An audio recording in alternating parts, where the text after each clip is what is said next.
Just 20 years ago, it was a cow paddock, but it grew and kept on growing until April 18, when Geelong and Fitzroy played the inaugural match at VFL Park. People complained bitterly that money was being wasted on a stadium out in the sticks. But on this day, more than 25,000 fans made the trip to Waverley to see the opening.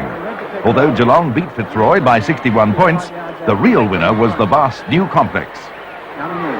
He's already kicked one goal this quarter, and this one's right through the middle, and it's another goal. A fortnight after the great stadium was opened, another giant of the game bound out.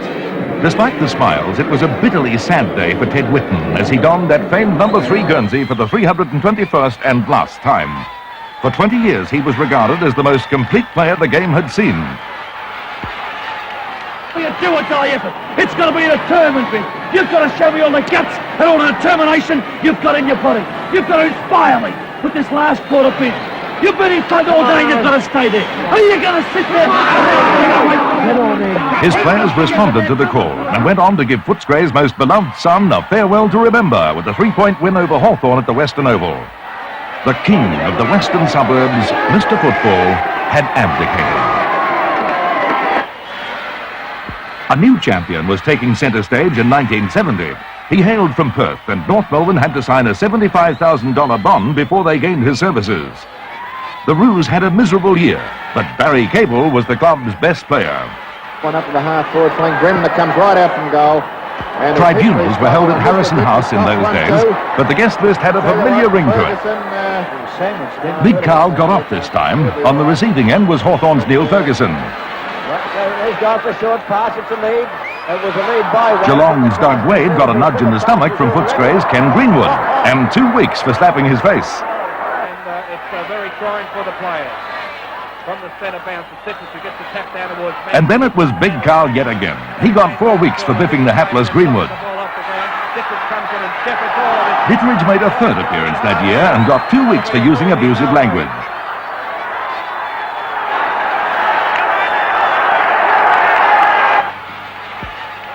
For the first time in league history, 3 full forwards topped the century mark in the one season. A sparse crowd saw Peter Hudson bring up his 3rd 100 on July 18. He kicked 11 goals against Footscray at VFL Park and was to go on and kick 146 goals for the season in a team that finished in 8th position. Meanwhile, at Victoria Park, Peter McKenna was having a field day against Carlton. And how that huge crowd loved it. McKenna had kicked 97 goals in 1969, but this day against the Blues, he was in superb touch. He kicks it high into the goal square. They fly down to the ground. It comes. Kick up. With this goal, he brought up his century, becoming the first Collingwood player to do so since Ron Todd in 1939. McKenna went on to kick a club record of 143 goals for the season. Now been looking for Jezelenko. And on the eve of the finals, it was Jez's turn. Jezelenko waiting for the travellers. Alex Jezelenko became the first Carlton player ever to reach the 100-goal mark. He was in fine form this day against Melbourne on the MCG, a ground on which he was to dominate in a most memorable September. Kick back into play, straight towards Jezelenko, and there it is, not denied. South's Peter Bedford won the Brownlow medal from Gary Dempsey, Jezza and the newcomer Barry Cable. And for the first time, the count was televised live on Channel 7. Early in September, however, all eyes were on Norm Smith Swans in the first semi-final against St Kilda. South had made the finals for the first time since 1945 in the infamous Bloodbath Grand Final. Bedford shone in a year that saw Des Tuddenham and Len Thompson go on strike at Collingwood over match payments. Both were to get $7,000 contracts, but it cost Tuddy the leadership. There were players' strikes at Essendon. The Queen unfurled Richmond's premiership pennant and saw her first Australian football match. And Fitzroy crossed the Yarra and settled at the Junction Oval. For South, this match gave them just a taste of finals football. It was a year memorable for these great marks. Over the back, Roger Dean, a bit over to Lambert. Lambert kick goes into the centre of the ground. Oh, mark! Terrific mark. He's playing well. O'Day, a good kick to the weak position on the outer side.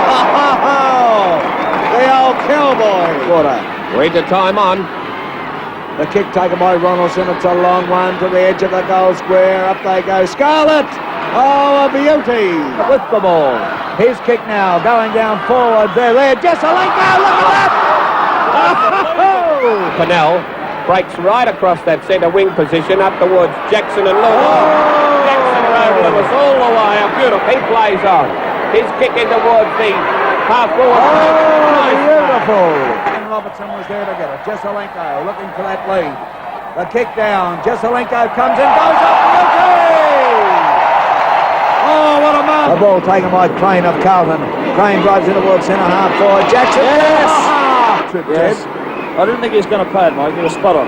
Mackay to the wing position on the member stand side. Oh! Let's enjoy this mark of Alex Jesselenko's again. It was the mark of the year in 1970 and one of the marks of the 70s. Kid Hopkins had been assigned a bit part in the 1970 Grand Final. He ended up taking star billing in front of a record crowd of 121,000 people. In one of the greatest fightbacks in VFL history, Carlton recovered from a 44-point deficit at half-time against Collingwood to snatch the game. Hopkins had been a reserve, but at half-time he was thrown into the fray. He kicked 4 goals, wrote his name into the game's history, and was hardly heard of again. Fate had robbed Bobby Rose and the Magpies yet again. For the mastermind, Carlton coach Ron Barassi, it was to be a move that has made his name legend in coaching.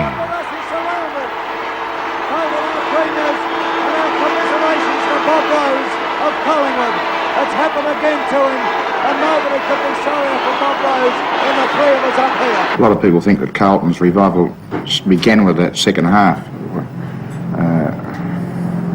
Nick and the players, and we all agreed that we felt just in the last 5 or 6 minutes of the first half we were starting to getting more of the ball. It wasn't showing so much on the scoreboard because we had such a leeway to make up it. It really started at half-time when Brass, amongst other things, just sort of ran into us, just play on handball, look, we can't be any worse, we just got to try something, and that's really when it started, plus Teddy Hopkins. We seemed to panic a little bit, and looking at the replays over the years, I've noticed that many of our players flew together and spoiled each other and the ball coming to the ground, and this suited the style of game that you were playing at that time with the handball.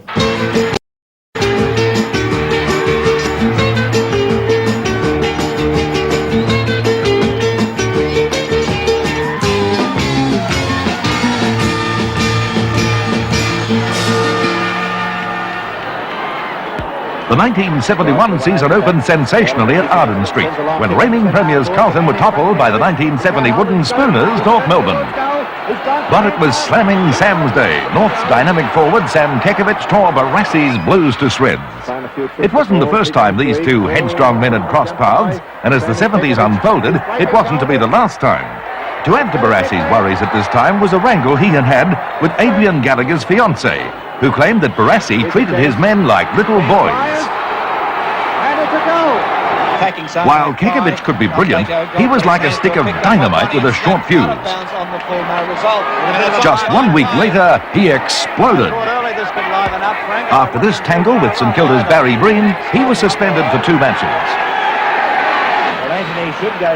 In one of the most publicised swaps in football history, Richmond swapped Billy Barrett for St Kilda's captain Ian Stewart. And with play like this, Stewart sparked the Tigers. It was a magnificent year for the recruiters. The names of Jeff Southby, David Clark, Michael Tuck, Gary Wilson and Brian Roberts appeared for the first time. North's Keith Gregg was the recruit of the year, and he took no time to prove it. He made the state team after his 8th game. And then along came Diamond Jim. Melbourne spent $39,000 and months negotiating with South Australian club Sturt before John Tilbrook made his debut in June. Well, there's a good shot of him. Getting a great cheer. He's paid off his first dollar. Oh, and he's kicked the thing about 150 yards. 2 bounces to put him in. Over at the Junction Oval, Peter McKenna brought up his second successive 100 with this goal against Fitzroy. And then he had to put up with the consequences. McKenna ended the season with 134 goals and a reputation as a singer. His record of Things to Remember sold 7,000 copies. Here they come. The kids are coming on the ground now. McKenna has kicked his 100th goal. And now Keller, he's at Glenferrie Oval on July 24 against Footscray, Peter Hudson calmly notched his 4th successive century. He just kept kicking goal after goal. That's another snapshot on a night awaited Peter Hudson. Notching his third goal for the game, but more importantly, his 100th goal for the season, kicked at the 19-minute mark of the third quarter. Down here at Glenferrie Oval, it's Hawthorn playing Footscray. 1971 was a hard, bruising year. Russell Crowe and Eric Leach. Jeff Blethyn collected Dennis Clark. St Kilda's Jimmy O'Day. Stephen Theodore collided with Barry Davis. St Kilda's Alan Davis. Again. Oh, he ran into a quick ball. Oh, they've gone in here. Kevin Sheedy and Peter Crimmins.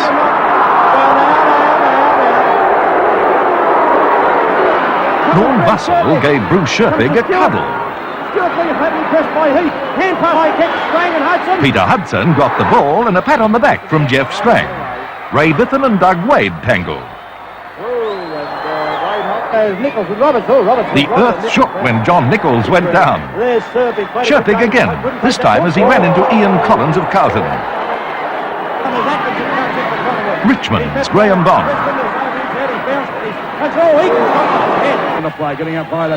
And the most famous of them all, Barry Cable bumped into Lee Matthews, and it took years for the hostility between Western Australia and Victoria to simmer. Certainly shook him up a bit, didn't it? Did it ever? This is like In September, Ian Stewart won the Brownlow Medal for the third time, becoming the only man in league history to win the award with different clubs. And we farewelled three champions: South's Bobby Skilton, Carlton's Sergio Silvani, and Geelong's Billy Goggins. Among the great marks of the season were these: Melbourne's Gary Hardiman, and that high-flying hawk, Peter Knights. Forward, down towards Hudson. On grand final day, every eye was on Peter Hudson as the Hawks lined up against St Kilda. It was to be the hardest grand final of the decade, as two sides who depended almost totally on physical toughness met head-on. For Hudson, it could have been the highlight of his football career. He needed only 4 goals to topple Bob Pratt's record of 150 goals in a VFL season. It was a sad year. The football world mourned the passing of its leader. Sir Kenneth Luke, the president of the VFL, died in June. He left the giant stadium at Waverley as a monument to his vision. Carlton had missed out on the finals, and coach Ron Barassi decided to call it a day. He said he was tired of football and wanted a break. And Collingwood's Bob Rose ended his years of heartbreak by retiring. He'd taken the Magpies into the finals for the 7th time in 8 years, for the inglorious record of 3 wins from 13 games. North Melbourne started its climb from the depths. Under new president Alan Aylett, the Roos finished 9th. St Kilda signed a promising young ruckman from Western Australia called Graham Moss. And Norm Smith retired as coach of South, bringing down the curtain on an illustrious career that had spanned 4 decades and included 9 premierships with Melbourne. In the end, there were just John Kennedy's Hawks and Alan Jean's Saints, and Peter Hudson trying for that elusive record. Murray there. The ball knocked away. Looks like Murray's in a bit of trouble. They go through it on the outer side. Kicks in towards centre-half forward. Plenty of opposition there. Whoa! Don Darcy pointed out it isn't pretty football, but look, the ball's at centre-half forward. Green comes in. Almost unloaded by Russell. Oh! They fly. It's Becker almost takes them out. But Dickinson. Oh! The ball on. Bryce is there. Angus will shepherd for him, but Neil bowls him over, who's come right into the game in this third quarter. Gets it up towards centre-half forward. Wilson, a desperate tackle, makes him unload the ball quickly, taken by Trot. Oh, what a shot! Let's hear from Jack Edwards. There's the kick. Murray coming out this time. Injury's been occurred now for 2 or 3 minutes, and it looks too bad for him to continue. Right down towards the half-forward flank with Heath does a diving mark, and it's paid. Picks up after the half-back flank. They set themselves. Up they go, and there's a good mark. Scott comes around on his left foot, goes to a half-forward flank. Up they go. Beautiful mark. And Moore drives the ball around the wing. Over to Moran. A great mark in the ball. Moore now up towards centre-half forward. Hudson moves in, goes up high. He's marked. Hudson is marked. Kick forward. Hudson had plenty of chances, but none as easy as this shot in the dying minutes of the game. He steadies. He kicks. Oh my God, he's missed it. He missed the goal and Pratt's record. He's put it out of bounds on the full. Goes straight up the ground. Players move into it there. Pushed across to Judson. Judson surrounded by Hawthorn players, but he'll get a free kick. Hard way to get it, but he's got the free kick. Judson. Time running out for the Saints. It's a long quarter, this one. Judson takes his kick. Goes to the drink position on the outer side. The sun comes out as the ball hits the ground and Heath sends it back to the wing position. And then there were just the victorious Hawks. Siren goes Hawthorn, our premiers, 1971. Hawthorn, our premiers, and the final scoreboard here reads, let's have a look at it, as John Kennedy is being hugged and congratulated. And the final scoreboard, Hawthorn 12-10-82, St Kilda 11-9-75. We were quite confident we could win it because the second semi-final was, Hawthorn got away from us and then we ran them down, and we played exceptionally well in the final game against Richmond to get back out, have another go again, and we were quite keen. I remember thinking at three-quarter time when going out when Alan's team were about 3 or 4 goals in front, I thought, well, you know, what a rotten thing to happen to us. We've won 19 matches, we fell in the semi-final, and is this going to be the day when we lose? But I think the players thought that too. They must have been thinking the same thing, and they dragged a little bit more out in the last quarter. I remember John saying, well, it's a grand final, we've worked this hard for this long, that if we're going to go down, we ought to go down with a bang.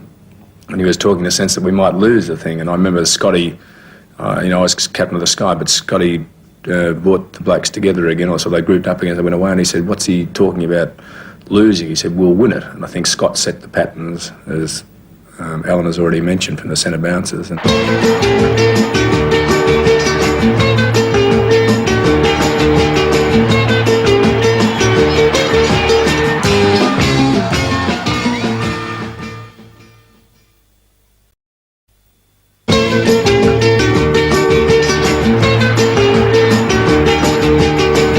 Hudson started 1972 in sensational style. Playing against Melbourne at the Glenferrie Oval, the Hawks champion spearhead had kicked 8 goals late in the second term. He may have failed by just 1 goal to eclipse Pratt's record in the 1971 Grand Final, but against the Demons, he was in magnificent form. At this stage, the Hawks not firing, but certainly doing enough to keep Melbourne out of it. Up they go, Keenan with the running, but Scott still manages to get the knock towards. Then he puts the ball up towards the half-forward flank. Hudson's there and takes them out. 2 against 1, and yet he still beats them. Slung to the ground by Melbourne defender Barry Burke, Hudson's knee twisted under him. His agony was felt by every spectator. It was to ground him for nearly 22 months, and the reigning premier faded into obscurity without him. As serious as that. He's in pain, real pain. Teammate who finds him in Tuddenham. Tuddenham is skipper, looks to goals, and there's another on the board. And at Windy Hill, Des Tuddenham took over as captain coach of Essendon and immediately made his mark after turbulent years with Collingwood. The side that finished 11th the previous 2 years responded to Tuddy's iron discipline and fearless leadership. They won the first 4 matches of the year and were destined for a place in the finals. He instilled a toughness in them that occasionally came to the boil, like this day at the MCG against Melbourne. There were no reports from this brawl. The odd broken nose and ripped Guernsey provided the only aftermath.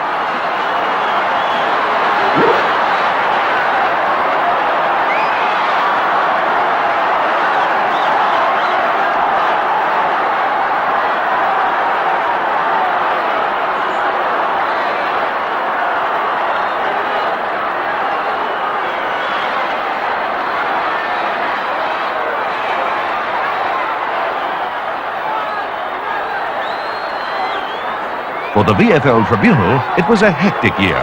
They heard 30 reports.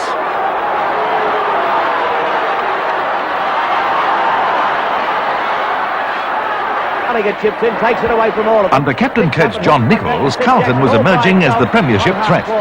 They had good luck recruiting and finally wooed Greg Kennedy from Eaglehawk to Princes Park. Kennedy kicked a club record of 12 goals against Hawthorn this day and marked himself as one of the top finds of the season. He was to go on and kick 76 goals for the season, trailing Peter McKenna, Essendon's Centurion Jeff Lethen and Doug Wade in the goal kicking.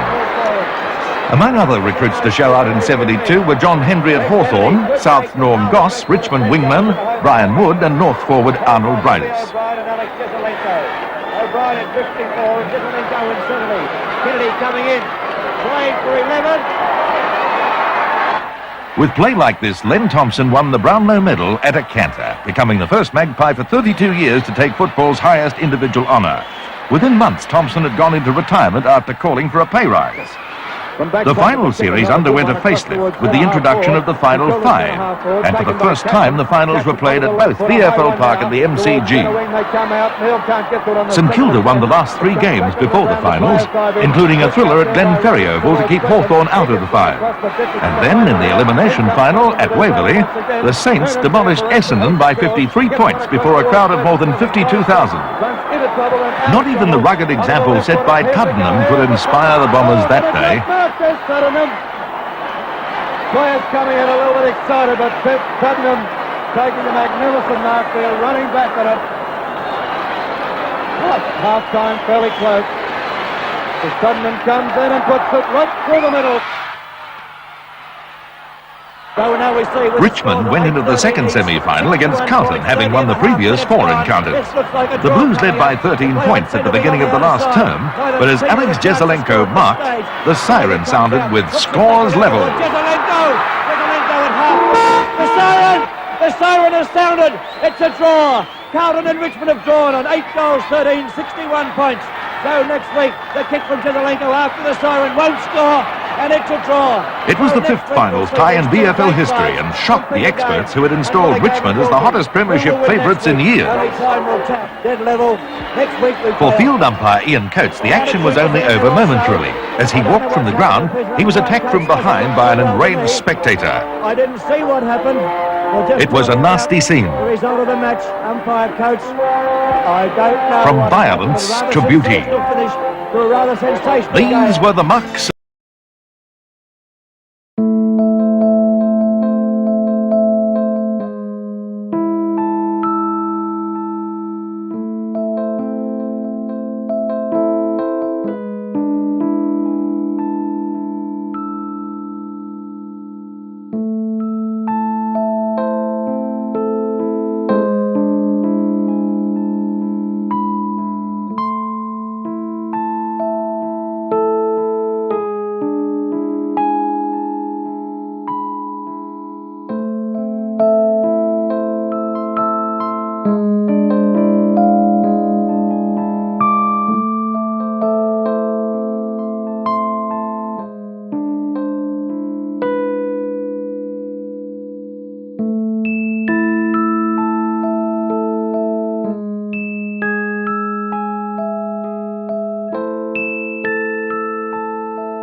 The semi-final replay easily before 92,000 people at the MCG the following week, while Carlton came into the grand final the hard way, eliminating St Kilda in the preliminary final. It was the grand final that rewrote the record books. I'll give you the big tip. Knock away there by Jones. It had everything. Hard clashes. Long run, up to the pocket. David McKay on his own. John.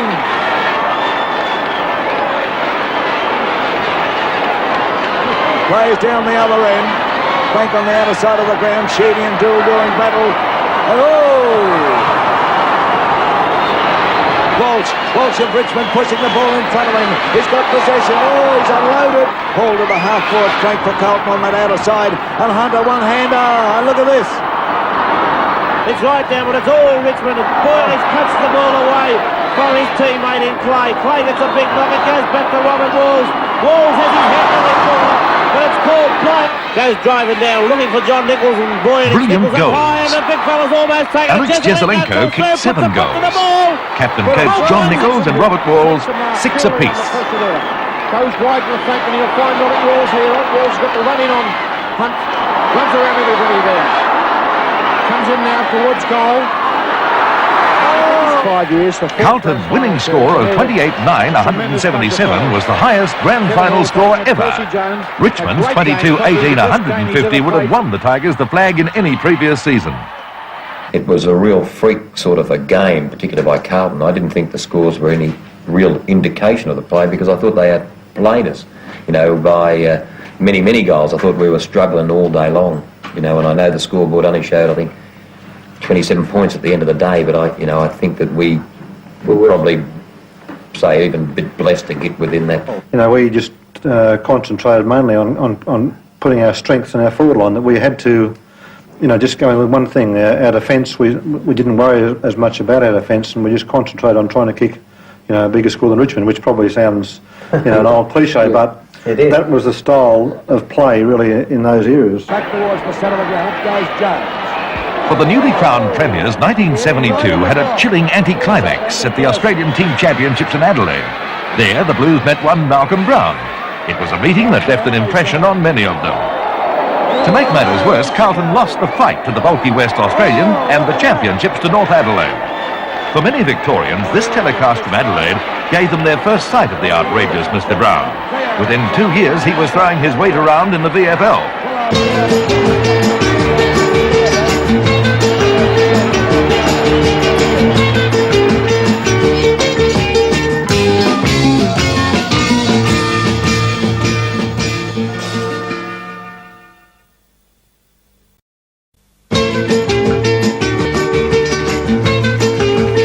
The VFL introduced the 10-year rule in 1973, and the club sank deeper into debt as they bartered for champions like John Rantell, Barry Davis, Carl Ditterich, Doug Wade, Wee Georgie Bissett and Adrian Gallagher, all suddenly on football's open market.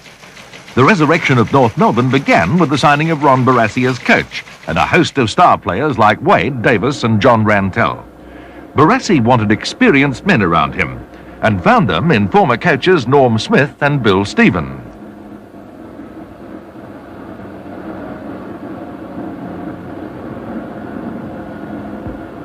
The man every club chased was former St Kilda captain Carl Ditterich. The big blonde ruckman finally signed with Melbourne in a deal that sent a financial tremble through the foundations of the VFL. Ditterich was cleared in a deal that involved a $62,000 contract, a $20,000 payout to the Saints, plus clearances for Bruce and Robert Elliott. 2 days before the season, the football world mourned the passing of John Coleman, a favourite son. In the months to follow, we would mourn the deaths of Norm Smith, Reg Hickey and Marcus Whelan. It was fitting that the great North Melbourne revival should begin with a narrow victory over Hawthorn at Arden Street. In the years to follow, the Roos under Barassi and the Hawks under Kennedy and later Parkin were to stage some magnificent tussles. Of the veteran recruits, none was more spectacular than Doug Wade, who kicked 5 goals in his debut with North. Teammate in Brian Walsh. It was a season that saw Kevin Murray resume his long career with Fitzroy, and a much-heralded ruckman named Graham Moss arrived at Essendon from Western Australia. VFL President Sir Maurice Nathan took time out at the league dinner to attack players for their lack of loyalty. Den Thompson collected his Copeland Trophy as Collingwood's best player and told the audience he was in retirement. A new and more lucrative contract was all that Tomo needed to get back into the action. Hawthorn kicked a record against Essendon at VFL Park thanks to an 11-goal spree by rover Lee Matthews. Then on May 15, the VFL decided to end the fiasco caused by the 10-year rule, and it was rescinded. He's got two opponents, and Keith Greg from North wins out on the day. Greg now a long kick down forward. It's a float. Oh, it's bounced through. It's through. Interstate football was introduced to VFL Park on June 2nd, and Victoria, led by Barry Davis, thrashed Western Australia by 88 points. Davis was the first North Melbourne player to captain the state team since Charlie Gordian in 1936. Among the stars for Victoria that day were Len Thompson, David Clark, Keith Gregg and, of course, Alex Jezelenko. It was a hectic year for tribunals at the VFL's new city headquarters in Jolimont. Fitzroy's Barry Padley and South Melbourne's John Pachura slug it out. They were both reported and each was suspended for 2 matches.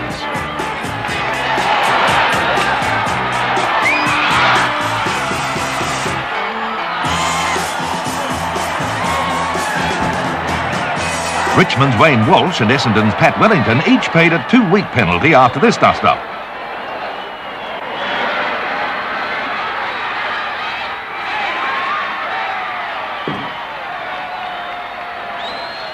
This brawl at Moorabbin was responsible for the introduction of televised evidence at VFL tribunals. Not that it did Ian George of St Kilda much good. George, number 46, was reported for striking Melbourne's Dennis Clark, was found guilty and suspended for 2 weeks.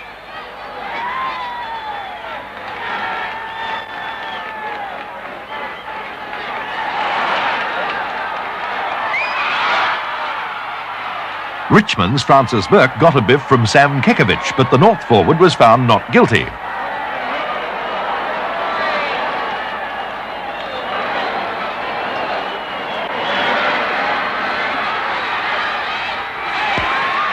Believe it or not, Jeff Clifton of Collingwood was reported in this incident with Sid Jackson. Jackson wasn't reported and Clifton wasn't suspended.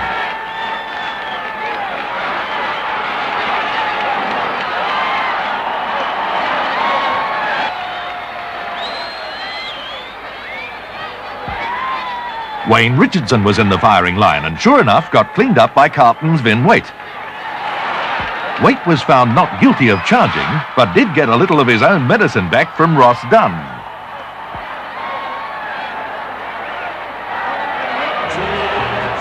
There was jubilation at South Melbourne after the Swans beat Geelong. It was South's first win for the season. In fact, it was the first time the Swans had won in 29 matches. If there was a highlight for the year, you couldn't go past the return of Peter Hudson. Overweight, tentative, and with a question mark over his fitness, Hudson mesmerised the Collingwood defence with the same ease he had shown nearly 2 years before. He flew from Tasmania, caught a helicopter to VFL Park, and at 27 years of age, picked up the threads of his football career. He kicked 8 goals, gave his own press conference after the game, and went home to Tasmania. It was to be another 2 years before he returned. Dunn and Hudson there. Hudson nudged Dunn out. Down towards the forward line. Where is Hudson at the back? Dunn in front. Comes forward Hudson, who judged that ball with perfection.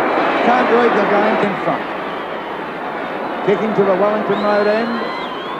Hawthorn need this one. He kicks and he's put it through. That's a Robert Walsh. North Melbourne under Barassi lifted from last to 6th in 1973 and narrowly missed a finals berth. There was one compensation. A shy blonde wingman named Keith Gregg started nearly everyone by polling 27 votes to win the Brownlow medal by 2 votes from Graham Moss. Gregg became the first North player to win the medal. Just 4 weeks after celebrating his win at the Southern Cross, Gregg came 5th in North's best and fairest behind imports Barry Davis and John Rantell.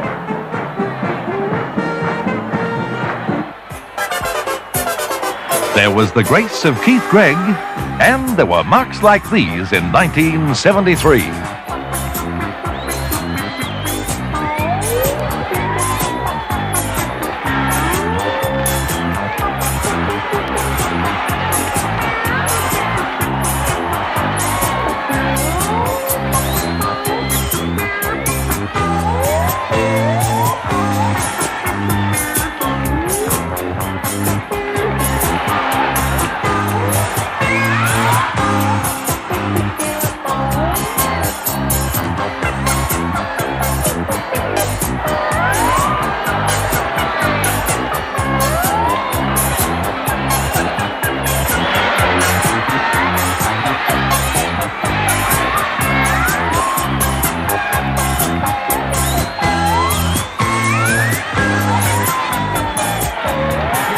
For the second year in a row, Richmond and Carlton battled it out for the flag.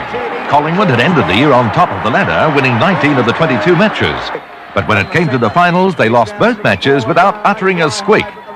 Carlton, under captain coach John Nichols, had beaten Richmond twice in the matches leading up to the grand final and went into the match as slight favourites. It was to be remembered as the most cold-blooded grand final of the decade. Not since 1945 and the bloodbath grand final of South and Carlton had a match created such controversy. He wastes no time at all. Goes straight down to the half. There was brilliant football. Gregor from behind couldn't get up off the ground as Hall comes through, uses his pace, brings it around. Great goal by Kevin Hall. His second. Third for Richmond, a long one. Down forward once again. Almost to mark the Brown. Barnes scoots it out. He's put it through. Crane a high one over the centre. Up goes Mackay. Burt was in there. A chance here for Jesselenko. Jesselenko punches it into a handy position for David Dixon. Dixon's kick it through. Nichols is there. Laurie Fowler flattened Big Nick. Sheedy, Pennell's after him. Pennell breaks away with the ball. He's grabbed it in high. He's getting the free kick. And then along came Neil Baum, and he sorted out Carlton's chances once and for all. Pushed away by White and Southby. And Southby too high. This one too high. He's up inside. Gets it down. It's taken by Baum. His kick smothered. Coming in. He's gone. Long kick from Hall. There were some wonderful marks. There, a great mark by Davis. Buys it forward. McGee's there, and a good mark taken by Robert McGee. Quick on the other side. Just the length goes in, but Stewart. Oh, fantastic. It goes back across the face. It's Bolton down. Great man by backboard. Up they go. Oh, what a good mark. There, right up high. Taken by Davis. He puts it over the top. Cheney recovers well. Kicks to the half-forward flank on the member stand side. Mike Green comes out there. Traps the ball in soccer fashion. A hand pass by... In the end, the Tigers stood supreme, victors by 5 goals. Silent goes. Richmond are premiers. I think that 1972's loss was one of the real driving forces behind our 73 win for a start.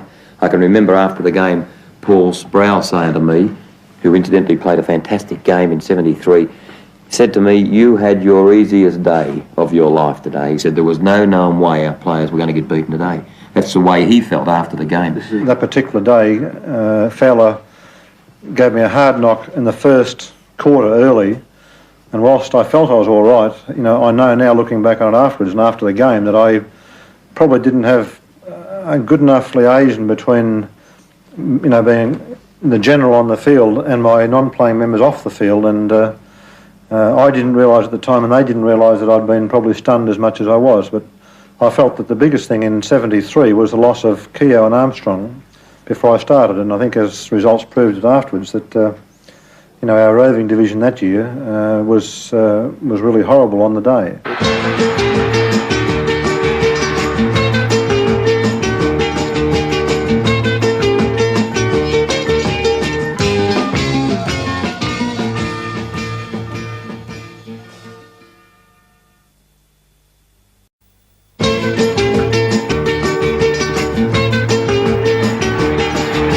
Melbourne's buying spree again dominated headlines as the 1974 season approached.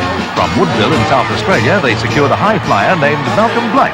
He'd won the Magarey Medal in 1972, but was destined to reach even greater heights.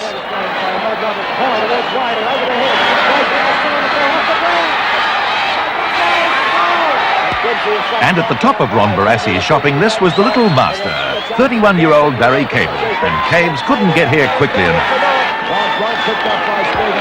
Richmond cast its net in Perth and landed the incredible Mal Brown.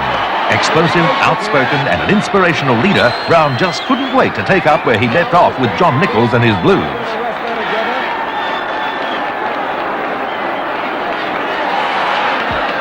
For Big Nick, it was to be his last season. On May 4th, he played his 322nd game, breaking Ted Whitman's league record. He would continue playing for another 9 games before announcing his retirement. He left an impressive record, 31 state matches, premiership honours in 1968, 1970 and 1972, a record 5 club best and fairest, and with Polly Farmer, the title of the greatest ruckman the game has seen. The most shameful spectacle of the decade took place at Windy Hill on May 18, and the repercussions were still being felt in the courts months later. It was a brawl that left a sour taste in everyone's mouths. In a marathon sitting of the VFL tribunal, Mal Brown was suspended for 1 match for assault. Richmond Stephen Parsons was suspended for 4 matches. Ron Andrews received 6 matches. Essendon physical education instructor Jim Bradley got 6 matches. Essendon runner Laurie Ashley got 6 weeks, and Essendon rover John Casson got off on a striking charge. Such was the fury of the brawl that Richmond's huge ruckman Brian Roberts didn't even think he'd been punched. He thought he'd been kicked in the head by the trooper's horse. Being pushed out of the track now, police trying to break up this very sordid incident at Windy Hill. Mal Brown holding his hands up to the crowd. If that's a gesture of victory, I don't know whether it's good or bad. Considerably before the day. On August the 24th, Fitzroy's wonderful old warrior Kevin Murray played his 333rd VFL game. In his long and distinguished career, Murray had been captain for 8 years and was the club's best player a record 9 times. And of course in 1969, he became the oldest player to win the Brownlow medal.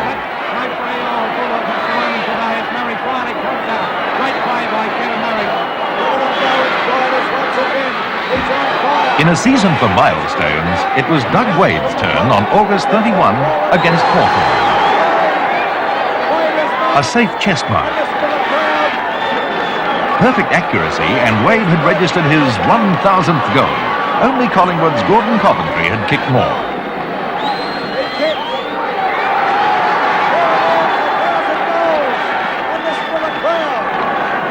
Kevin Bartlett was hot favourite to take the Brownlow, but on the last vote of the night, Keith Gregg bobbed up again to take his second successive medal.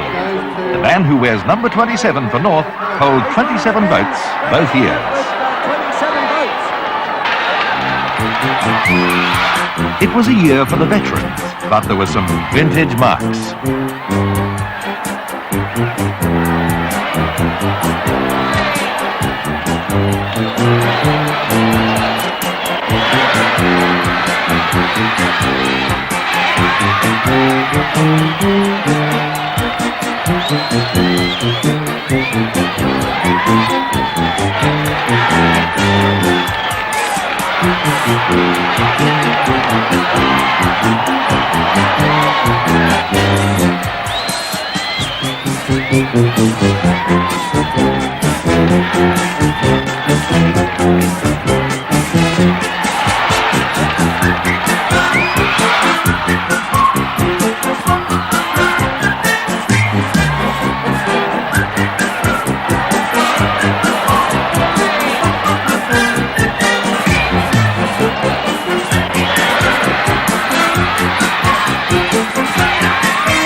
Barassi's men from Arden Street were the toast of the town in September as they played in the finals for the first time since 1958.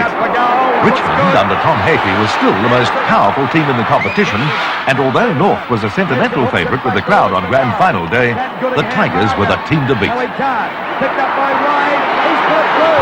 The Tigers had lost Mal Brown on the eve of the finals. He'd been reported for the second time in the season and was suspended for 4 matches.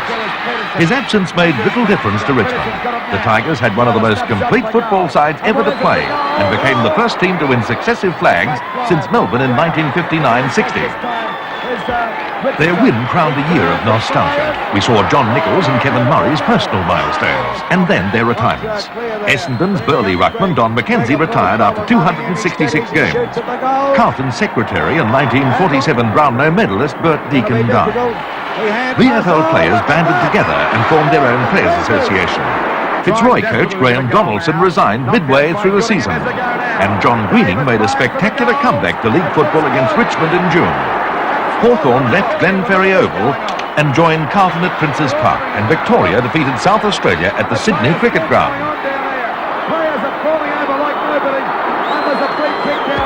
On September the 28th, it was Richmond's day. There would be others for Ron Barassi and his North Melbourne team. This day belonged to Tom Hafey and the Tigers. Plenty of players there. Who's going to come out with it? Kevin Bartlett. Bartlett puts it over the centre, down towards centre half forward. Rantel of North Melbourne takes a good mark. Rantel plays on immediately. His kick goes to the half forward flank. Arnold Blytus comes out to meet it. North are going down, fighting. Hand pass over towards Burns. He's in trouble as Clayton comes through. Clayton is tackled. There is Kevin Morris with Burns. A siren goes. And the final scoreboard in the 74 Grand Final reads Richmond 18-20, 128. North Melbourne 13-9, 87. I felt confident. You always feel confident, don't you? I wouldn't say it was a unbelievable, we can't possibly lose sort of super confidence, but sure we were confident.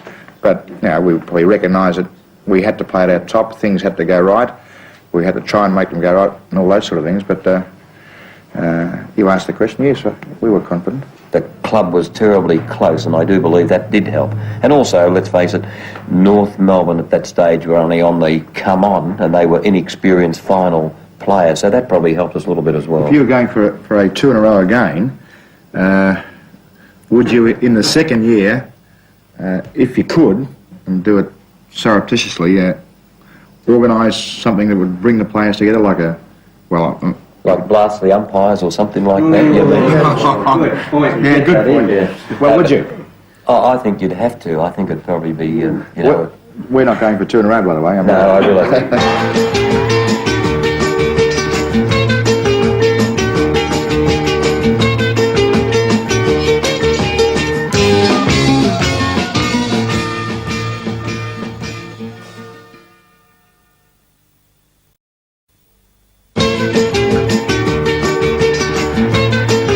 3 interstate recruits burst onto the VFL scene at the start of 1975. And colour, the missing dimension, came into our homes for the first time. There was Philip Carman at Collingwood, whose hero status was to turn sour later in the 70s. Carlton paid dearly for Rhodes scholar Mike Fitzpatrick from Western Australia, but due to studies at Oxford, they saw him rarely in those days. And Footscray paid $50,000 for South Australian Neil Saxey. In this incident, Saxey broke his spine and became a quadriplegic. It was the tragedy of the decade. When Essendon met Carlton at VFL Park on Anzac Day, a crowd of 77,770 turned up to see the undefeated teams tangle. It was the biggest crowd ever to see a match at the park, and they weren't disappointed.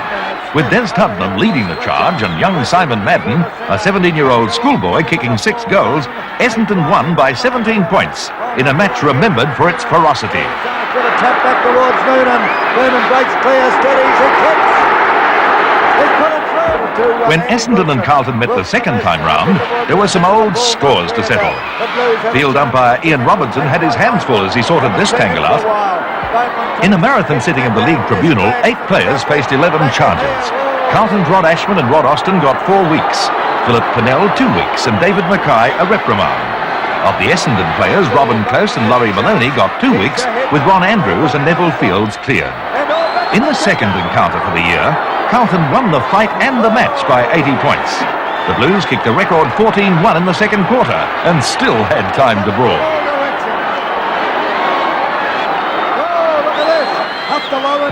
Meanwhile at Moorabbin, Bill Carman had undergone a major change. He clipped on a pair of gleaming white boots and kicked 11 goals in an awesome display of sheer ability. From that day on, he was tagged Fabulous Phil. Up they go. Carman's got it again. He fires. Another goal. With Carman in magnificent touch all season, it was difficult to believe that the Magpies had to battle to get into the finals. They beat Melbourne by 1 point in the last game to secure 5th place, but were bundled out by Richmond the very next week in the elimination final. Earlier in the season, Peter McKenna had retired after having part of his kidney removed. He'd played 182 games and kicked 837 goals. He'd topped the ton 3 times. It was a season of change. The VFL launched its properties division. After a protracted battle, John Patura was cleared to Richmond. In exchange, South Melbourne received the clearances of Brian Roberts, Graham Teasdale and Francis Jackson. On its way, it's swinging around. It's swinging around. It's a goal. Gary Dempsey was only 20 in 1968 when bushfires swept across his parents' property at Truganini. Trapped by the flames, he received first-degree burns to the arms, back and legs as he ran for cover. There were fears that his career in league football was over. That same lad came back to be the most outstanding ruckman of the 70s. And in 1975, he proved just that by winning the Brownlow medal by 1 vote from Stan Alves and 2 votes from Graham Moss. As his name was announced, the big fellow shed a tear, and nobody in the room or watching it at home cared one little bit. 1975 Brownlow medal to Gary Dempsey.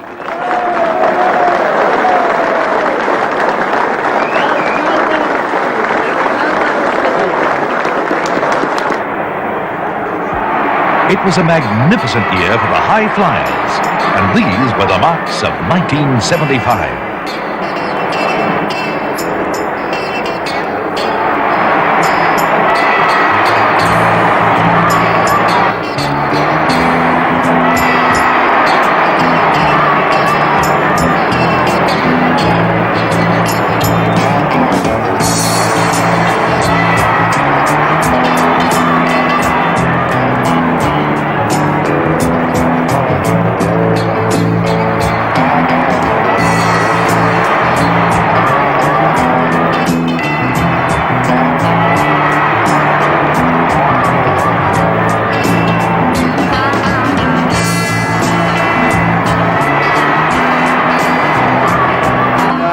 For the second year in a row, North Melbourne under Barassi was in the grand final, but this time their opponents would be Hawthorn. Since their admission to the VFL together in 1925, the two former association teams had never fought out a league grand final. Hawthorn had won 2 premierships, but North had always retained that Cinderella image.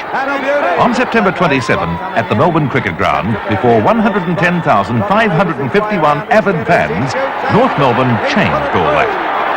In a one-sided match, North steamrolled the Hawks by 55 points to bring glory to Arden Street at last.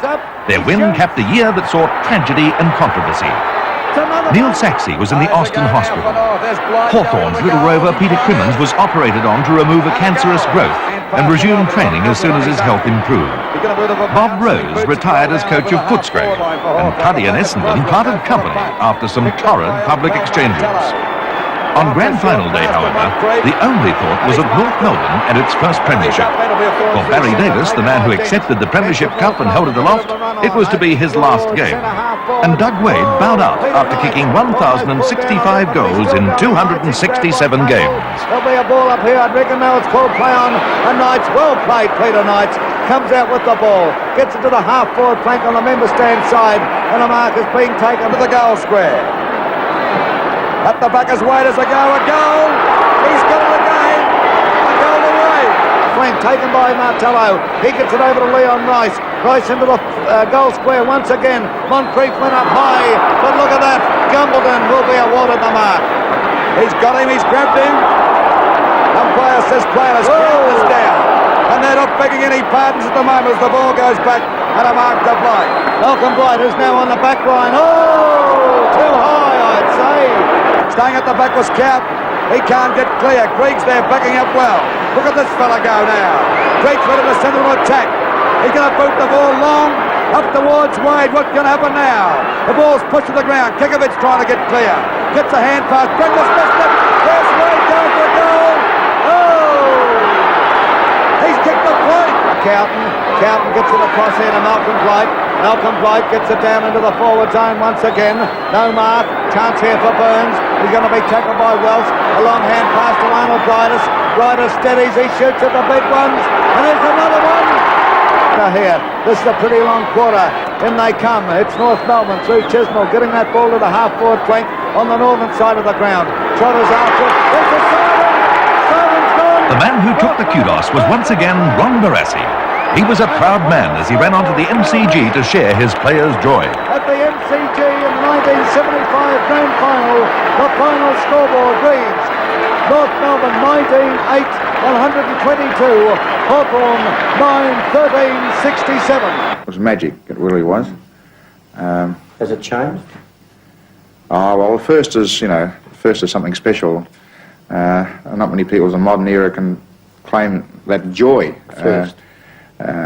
Hawthorn 61, Footscray 54 and St Kilda 66 and North Melbourne 75.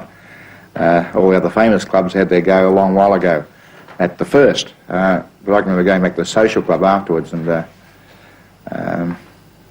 I'd been pleasured in grand finals myself before, and I'd been spoiled in that regard. So my greatest pleasure that night was watching the old supporters, 50, 60 and 70-year-olds, just Doug down the pleasure. Oh, those people too, but they were just beside themselves, and they were saying, if I die now, it doesn't matter, sort of thing. It was absolutely magnificent. The way they played and the way they finished, and they had a smell of the first premiership, and I don't think any side would have stopped them when they saw victory in their grasp, and that was their first premiership, and when you get 18 fellows after the one thing with such an intense desire and coached by Barassi, it's pretty hard to do much about it. And we were whipped, and we had to suffer the disgrace of having people around the club say, I don't think Hawthorn tried. But it certainly enabled us to sow a few seeds for the next year.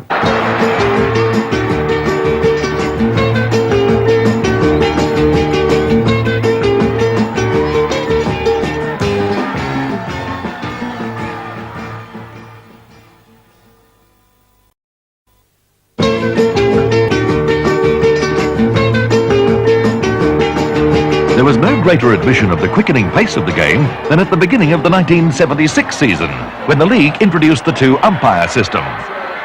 Not even the VFL expected the system to slip into gear straight away, but they were hardly prepared for the chaos it was to cause at Arden Street this day.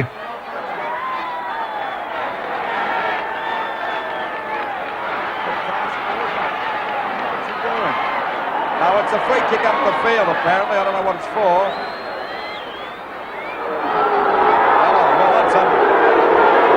Well, I couldn't work that out at all. Well, Kevin Smith, the other umpire... When Harvey Lyons and Kevin Smith stopped supplying the comic relief, North Melbourne and Essendon provided one of the most thrilling games of the year. Look at him. With Ross Henshaw off the ground injured and both reserves already in action, North had to show every ounce of brilliance to beat Essendon with only 17 men. 17 men. It's the mark to Smith. Well, let's see whether it'll be a bit of a miracle. They can win this, a short pass. Well, they're even creating the loose man, North. There's Carlton breaking clear as he to attack. He tries a short one and it comes off here, taken by Carlton. He gets it across here towards Tanner. Tanner of North Melbourne, a big kick into the forward zone. Burns from behind. Yes, Burns has taken it. Among the incidents of the year, we saw Barry Lawrence, Brian Douge and Russell Olsen, Ray Byrne, Rod Austin, Big Carl, and Towns, and Walsh, and Olsen. They can't get him down. But for Young, George Young went down. Down he goes. Try and grab it, can't. Alan Davis. Ray Smith is there back there. Davis got a nice shirt from him. And she's Slamming Sam and Don Scott mixed it up. Brent Croswell lost his cool with Ian Bremner. Oh, look at this. Oh, they're into it now. On the way through. Ray Biffin ignored the goal umpire and caught up with Robert Muir. Sid Jackson collected David Dench. Gary Bryson the Cowboy. Laurie Fowler collided with George Young. Wayne Judson went down. Keeps it in play. Oh. That's high, just about Fabulous Phil took on Carlton. Tackle too high, wait for use once again. Oh, it's on! Princess Park, it's on here, don't worry about that. On the ground. Mike Turner and Greg Towns tussled. Then there is Turner also in town, the two lines clash. Tempers flare at Cavinia Park. Takes The Cowboy dished it out to Lee Matthews. Lee Matthews marks the ball. He's staying high. When St Kilda played Essendon, Ken Roberts took on Paul Callery and Parks took on Muir. Well, Louis picked it. He wouldn't have to be real smart to work it out. Hold the ball too Baum long. had his wrestle with Muir. There's going to be some fisticuffs here before the game's over. There's a little bit going on there. As we see Muir and Baum. Hunt goes down. John Patura ran into Rex Hunt. Chance for O'Connell. Tuddy broke his arm in this crash with Mark McClure. Putnam threw himself in. Jackson. Sid Jackson and Terry White of Collingwood. Oh, Jackson and White collided Against Wall. Paul Callery slipped a quiet right into Robert Walls. Oh, look at little Gaz, a good go between the two. Jeff Saru and Alan Mangles marched on the spot. Matthews gets a hand pass to Moncrief. Mike Moncrief was flattened by his own man. Bounce once again. And of course, Big Carl was still there doing his bit. Who's going to come out with it here? Could be anybody. Oh, behind play. Look at this. She's on again. That comes forward. By 1976, league football was being played at a sprint. Handball was becoming more prevalent with every match, and it got to the stage where clubs were recording more than 120 hand passes during a game. Off the field, the game was continuing to change. Clubs were battling to win lucrative sponsorship deals, such as Carlton's $135,000 deal over 3 years with Avco. But it was spent just as quickly. Geelong asked North Melbourne for $10,000 for a 16-year-old schoolboy named Stephen Easton, who was tied to the Cats. As it turned out, Easton was a bargain.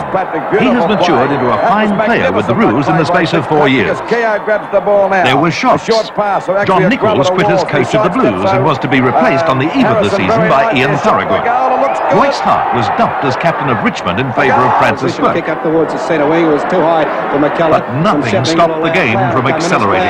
Heads for home now. Runs up towards the half-forward flank. Gets a long hand pass across here towards towards Woodward. Woodman gives it back towards Carroll. Here's a shot at goal coming up as Carroll puts it on its way. That's the best passage of play by Melbourne. Nolan again. Moss is at It the was middle no of these surprise fields when at the Essendon's moment. ruck star He's got and another captain one Graham here. Moss Beautiful clinched the run. Brownlow medal in 1976 from Hawthorn's Peter Knights.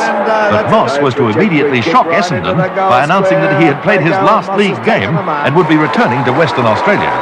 His win climaxed 4 magnificent years with the Bombers. More kicks at him. Some of the finest marks captured by Channel 7 cameras in 1976 were these. Ball tipping well down. Well played by McClure. What a mark by Mackay. A beautiful mark. McLeish shout goes on out towards the bowling green side. Players set themselves out. A lovely one-handed mark. Kicks back towards the centre of the ground. In they come. Oh, that's a great mark to Roberts. Well, it's off the side of the boot slightly. He centred it. McClure got up high and took a good mark. He did a very good season too, Bob. Yes, well, there's his kick. It's a lovely kick. And the mark of the day. And he gets it out to the attacking side again, looking for Blight. He's, where's that mark? Have a look at that mark. Max Robertson now kicks to the wing position. Quaid is out. Oh, Keith Grigg. Matthews screws it around. Up goes Moncrief. Once again, but Barker. It's in this lot. Oh, bit close that. Turn. This is a chance now for Robert Smith. No.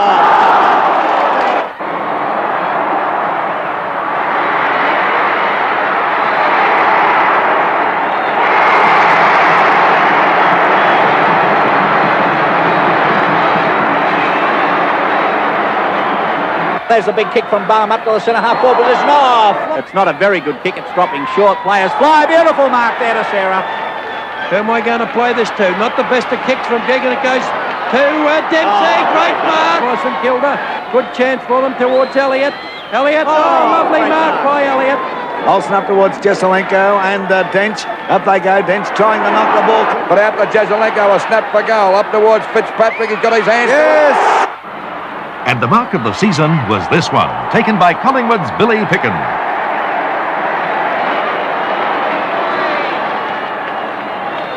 Ball driven down towards the forward pocket. When Hawthorn took the field on grand final day against bitter rivals North Melbourne, one man was missing. The Hawks' former skipper Peter Crimmins was dying of cancer, but every Hawthorn player was determined that it would be Crimmo's day. After a disastrous year in 1975 and the drubbing at the hands of North in the grand final, the Hawks under John Kennedy reversed the tables. It was a match that typified the spirit Kennedy had instilled in the Hawthorn side. It was a rugged encounter with Hawthorn supplying the brawn. They knew they had to stop North's running game with sheer physical pressure. There were claims that Hawthorn lacked skill. Compared with North, they may have been justified. But on grand final day 1976, there could have been no doubt about the Hawks' will to win. They relieve the pressure through Blight as he takes the ball back. He runs again, another run, and he's driving it up. And they swing away towards Eade. He's on the wing position, got a clear run on his own. He's got one bounce, two bounces. He'll go for a kick now. Hawks at the moment as the ball goes on. Bremner got up as they go for a goal. Hick running into an open goal, fires it through. It's through. Beautiful. Hand pass, is it? No, he's gone for a hand pass to Feltham now. It's a dangerous one. Scott's got his gun for the goals. And it's a goal. Half back as they go now for Rick. Hand pass over the Burns. He's got a straight run for the goals. He fires, and it looks pretty good. Tremendous. Up it goes now. Ball having a go. There's Lethal Lee going for a shot at goals. He doesn't miss. There. Beautiful goal. The ball taken away by Cable of North Melbourne. He's going for that bit of a run. Cable kicks it over the centre. Up goes Malcolm Blight and takes the mark. Plays on immediately. Hawthorn had led by 10 points at three-quarter time and increased that lead to 30 points when the siren sounded. It was Hawthorn's third premiership, all won under John Kennedy. North Melbourne for one hell of a battle. And we talked about what was said about our team in the 75 grand final. And as one of the ones connected with it, I said I didn't believe what was said, but I could understand it being said because of the way we played. And certain of us who had played badly in that 75 grand final did play extremely well in 76 grand final. And I think they were out to vindicate their own honour, as it were, and make sure that those things that were said about them then would not be said about them again. Hudson fires. Oh, Straight after the match, the players took the Silver Premiership Cup to the home of their dying teammate. There's the kick in coming in toward the outer Peter side. Crimmins might not have played in 1976, but he was an inspiration behind the Hawks' gallant victory. Scott towards Morton with the hand pass out towards Crimmins. Crimmins going for the bounce now, going for the short pass. But the players will still find it a bit slippery. Here's a chance now for Crimmins. Zone and a mark has been paid to Peter Hudson. We'll wait on the result of this. Punched away by Rollins, picked up by Crimmins. Crimmins going for the left foot, and there's Hudson all by himself. I one out towards Crimmins and Roden, and Crimmins takes the mark, plays on straight away and left foots it for a goal. On September 28th, 3 days after the grand final, Peter Crimmins lost his fight against cancer.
Channel 7. In 1975. With the side that we had, we did pretty well to get where we got. And I think that we're probably driven by the players' own motivation as much as anything because of the fact that they wouldn't spoon us the previous year.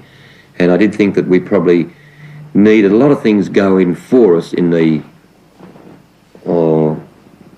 I just felt that probably we nearly lost the game before it was played by losing Cum, and I thought that he was a very important key man in our side. I think in 74, well, really, the odds were with Tom's way. I think in 77 the odds were our way, because what Tom said, they did well to get there, and looking at, and in finals you really examine, and you really, just as a player puts in more, a coach does into finals, and I go along with Tom. I think they did a tremendous effort to nearly win a premiership. We were close to winning, I suppose, at three-quarter time. And I think that probably a lack of experience by a lot of people around the place probably was an important part of that North Melbourne getting up to draw the match. I can remember I was talking to some player and I looked around and all the staff, the trainers, the committee and everybody were jumping up and patting fellas on the back as though we'd already had it won. And all of a sudden I've had to yell out, more or less, the game's still got 30 minutes to go. And yet, I didn't even realise it because I was talking to one of the players about something and then looked around, and I really believe... This is three-quarter time. This was a three-quarter time, which is a bad time to be doing that, isn't it, really? First grand final. In the first grand final of 77. It was a great year for North Melbourne that year, and it was a great year for football, I feel, for two grand finals of that nature to go around Australia. I really think that was the start of making the grand final even bigger and get towards a stage where it's Australia's premier sporting event, which it's that close to being.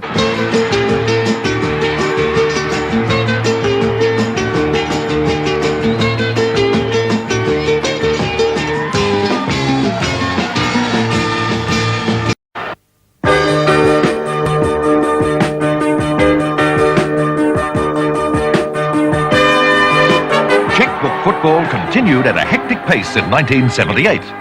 North finally secured West Australian Ross Glendinning.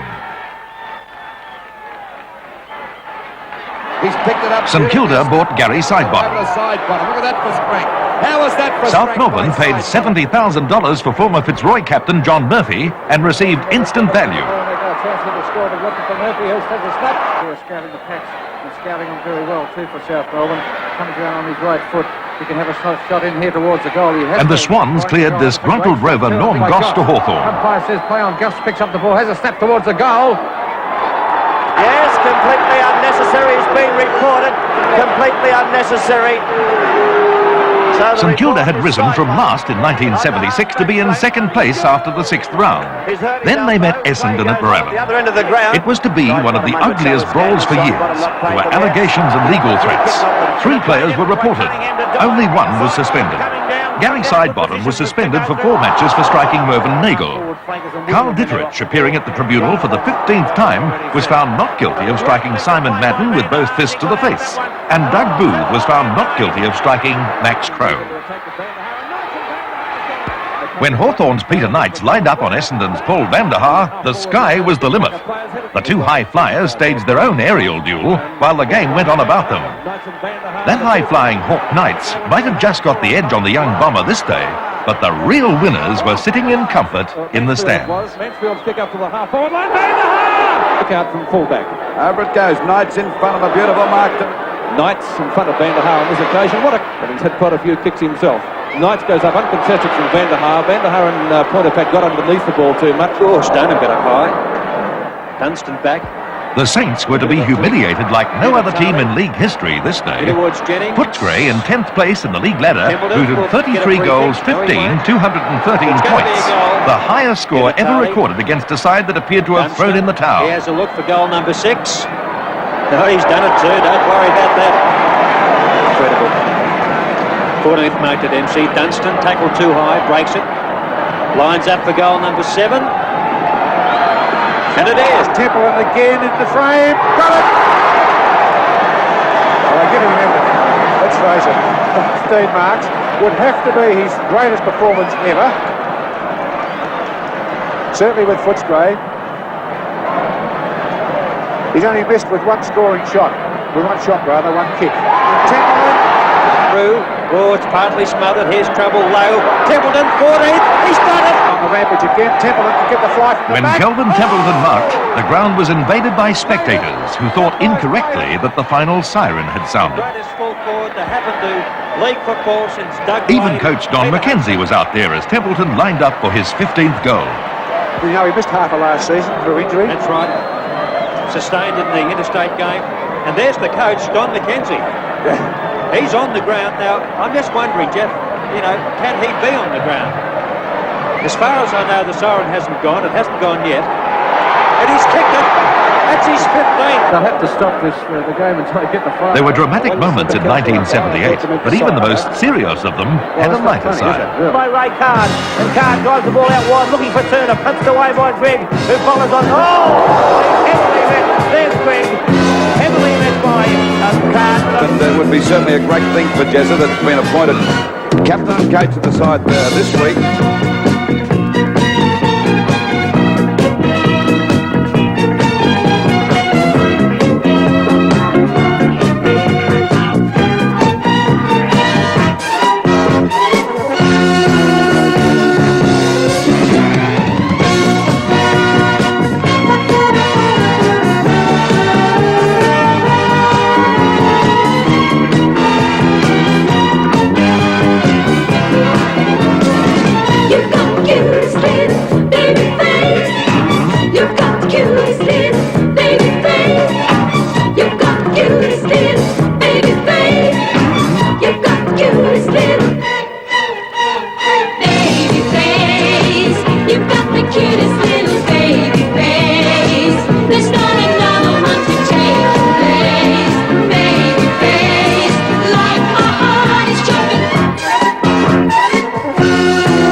When they stopped snarling, they started bruising. Hawthorn only need one goal to take the game out. Big Carl. Big Carl handed it out and copped a bit from Neil Baum and a bit more. Centre half four. There's Dickridge going after it. But right on, there's Baum down in Dickridge. He'll get a free kick. And very quick to get good to Muir and Greg. And a good safe mark taken by Muir. Just about does a chip chop in the air. Cousins and Baum. No, I don't think so, baby. Michael Roach and Gary Bryce. Off the ground, a chance to also down there for Roach. McClure on his mark. Mark McClure didn't see Mick Nolan. Pleasantries Scott and Ditterich style. That's for sure. Lee Matthews downed Michael Wright. Peter Knights collided with Craig Stewart. John Murphy went down. Madden stopped Gary Dempsey. One bounce Carl, but a well played. Terry Carl hit the deck. Hand pass coming over to Goss. So did Norm Goss. John Newman lifted the arm and Dawson went down. Alex Jezelenko didn't see what hit him. A pat on the head from Big Carl. Teammates went down. Bond and Jezza collided. And of course there was Robert Muir and Philip Pennell. Greg Towns. Muir got 4 weeks for hitting Dennis Collins. Few people saw him lash out at supporters afterwards. Billy Picken hit the deck. And again. time. Will it bounce okay for Picken? No, down he goes for Matthews, and when he bumps it, they stay down. Now Wearmouth going out. Wearmouth copped it. He's got to get a free kick for that. Then he pulled his head into the suck of the game.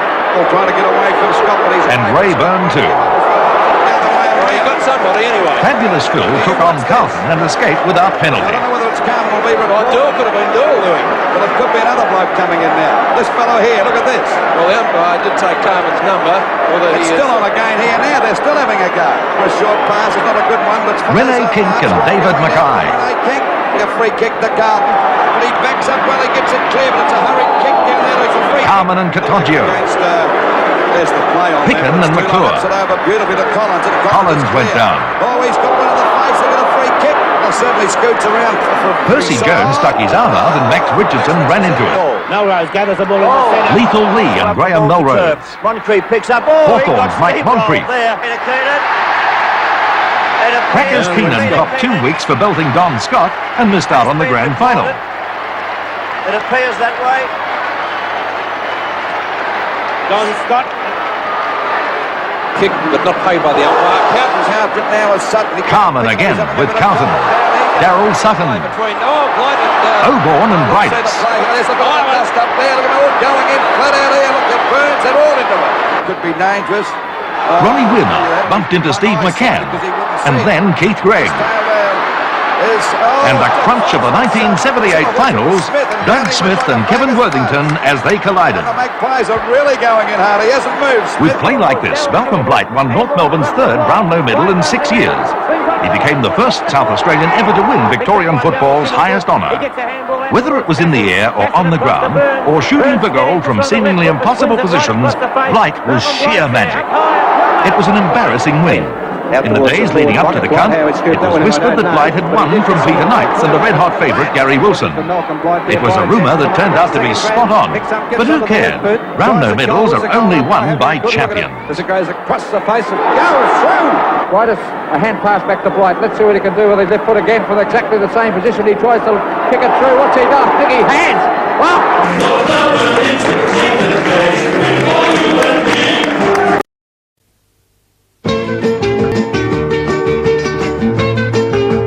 In 1979, the theme song for Seven's Big League sold 210,000 records and became the football anthem of a nation. Up there, Kazali, in there and fight.